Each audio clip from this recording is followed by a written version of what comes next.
Hello everyone! Gagawa po tayo ng mango sticky rice. Umpisahan na po natin. Una maglalagay muna ako ng isang latang coconut milk.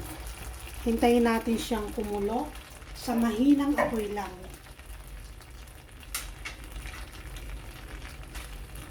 Hintayin natin siyang hindi naman kumulo, yung medyo ano lang siya.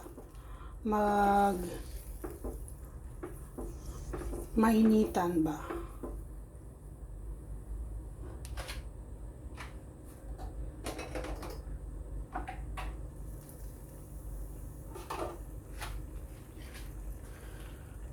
Tapos lalagyan natin ng 2 kutsarang asukal lang. Ayaw natin ng masyadong matamis. Yan. Okay na yan.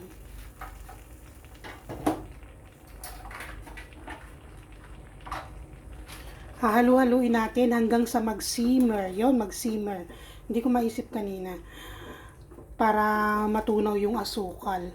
Pag tunaw na yung asukal, lalagyan na natin ng pampalapot. Pag ganyang medyo kumukulo na, lalagyan na natin ng pampalapot.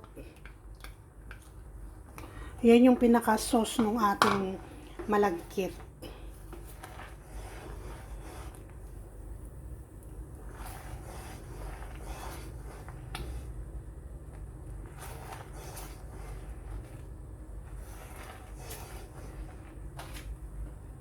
Tingnan natin yung lapot niya, kung okay na. Ayun. Okay na yung consistency niya. Pwede na natin patayin yung apoy.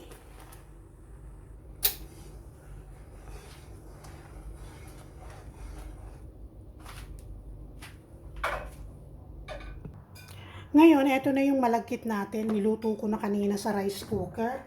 Hindi ko na pinakita, alam nyo na yan. Yung pagluluto ng malagkit. Ayan, mainit-init pa. Susandukin na natin. Naglagay lang muna ako ng konti. Tapos itong nalutong malagkit, lalagyan natin ng yung ginawa natin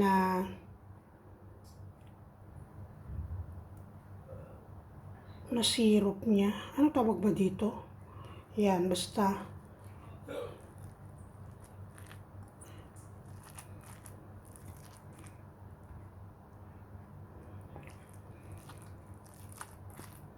Sinaing lang natin siya sa tubig. At 1:1 ang ratio. Ayan. Hayaan muna natin siya dyan. Habang gagawa tayo ng mangga. Magkakat tayo ng mangga. Yan. Ikakat natin yung mangga. Hindi ko sure kung matamis to. Di bale, matamis naman yung ano.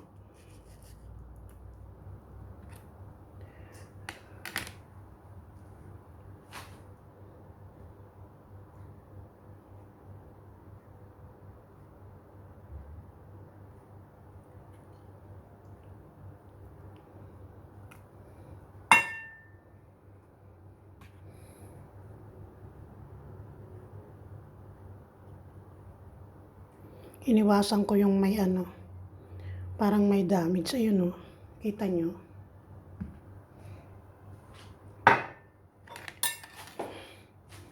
Yung ating pong kamay ay malinis, no?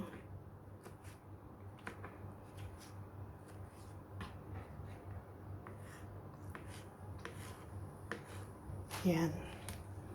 Tapos tong ating kanin, isalin na natin dito sa plato.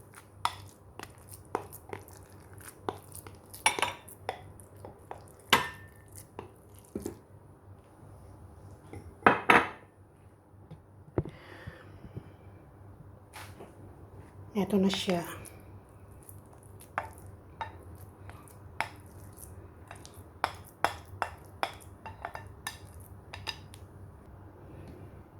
Tapos lalagyan pa natin ng pangalawang layer ng mangga.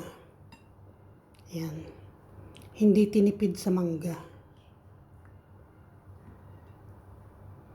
Hirap naman yung iayos. Tapos, gumawa tayo ng pambudbud.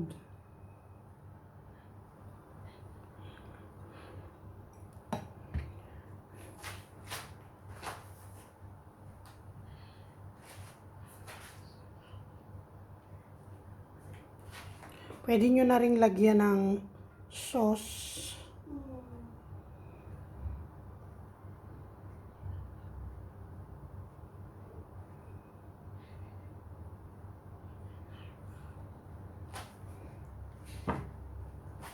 Pwede nyo siyang ilagay dito. Ay, hindi na yata kakasya. Teka, medyo urong natin ng konti. Yan. O, wag na kaya. Tapos, lagyan pa natin ng budbud. Ito yung desiccated na coconut. Tinusta ko, nilagyan ko ng konting sugar. Ayan na. Luto na yung ating mango sticky rice. Don't forget to subscribe nga pala sa ating YouTube channel, Mama Lins, for more videos to come. Thank you.